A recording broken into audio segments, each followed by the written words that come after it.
Hello, my name is Rachel, and this was your crochet, and this is the 13th of May. I had to think about it. 365 days of kindness. May the 13th. Generosity. The house of the righteous contains great treasure, but the income of the wicked brings ruin. Proverbs 15:6. We can hold on to our possessions and earnings a little too tightly. We work hard to earn a living, but it becomes all too easy to make all of that money work for itself, or work for yourself. Sometimes we might need a gentle reminder that it is God who has gifted us the ability to work or earn. He has made sure to provide for us.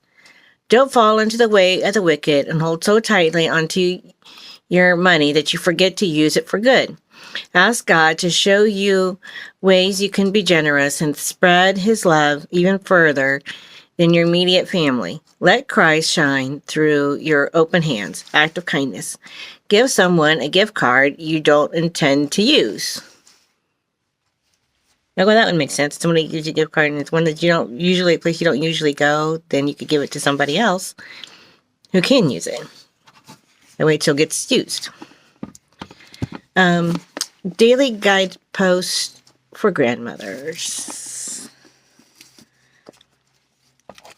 Today's the 13th.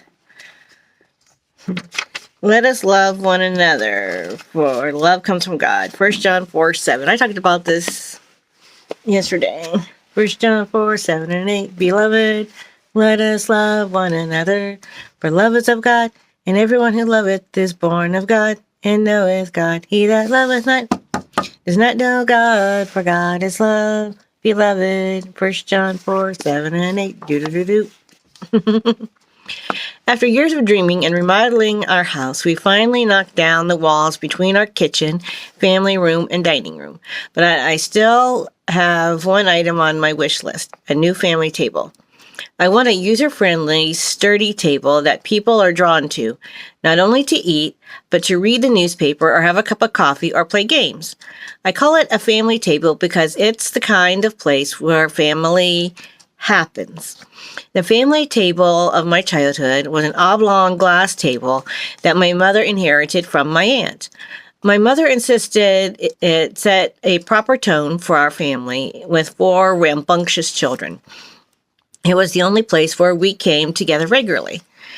Then there was the family table we had when our children were growing up, a heavy wooden trestle table with a bench along one side so we could add people without scouring the house for chairs. Our photo albums show what happened around the table. Birthday parties, pumpkin carvings, Valentine's Day dinners, science projects, love. Now I want a family table with comfortable chairs that beckon both adults and children. I may not get my dream table for a while, so in the meantime, I'm taking notes of what else beckons and connects people, like our big comfy couch in front of the fireplace, a bunch of stools pulled up to the kitchen counter, and most of all, the presence of God in the words and attitudes of people who live in our home.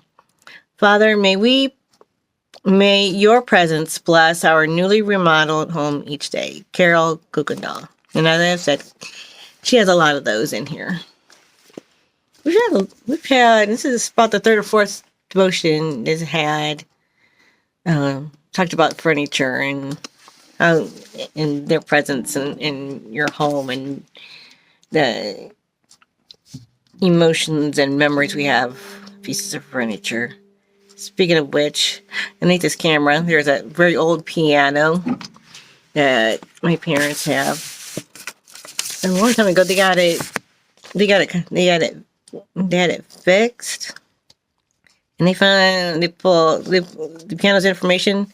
It was this piano, this upright piano, was built in 1908.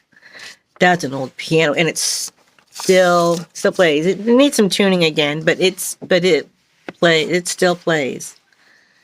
Anyway, the illustrated words of Jesus for women. And I'm over here at my dad's house today. May the 13th. Honesty moment. You can say all the right words. You can show up at church every time the door opens. You can lead Bible studies and teach Sunday school and volunteer with refugees, all good things. But if you do all these things while your heart is secretly focusing on something else, your treasure is not serving God. Your treasure is where your heart is focused. Be honest with yourself. What's your motivation for how you spend your time and energy? You're not fooling God, so come clean. Be honest and ask Him to help you get your priorities straight. And the verse says, where your treasure is, there your heart will be also. Matthew 6:21. And I colored and I put in a sticker and what's kind of like a sticker. It's one of those little foam thingies, stickers, and then I colored in the heart. And what's funny is that the marking came echoed over on the other page. Choose for yourselves this day whom you will serve, but as for me and my house, we will serve the Lord. Joshua 24:15. And we have our little cross square. And it says, this small swatch of yarn has been woven with prayers. As you hold this swatch in your hand, may you feel God's strength, love, and peace flow and know that He holds you in His hands. May God bless and comfort you in your time of need and give you peace. Amen.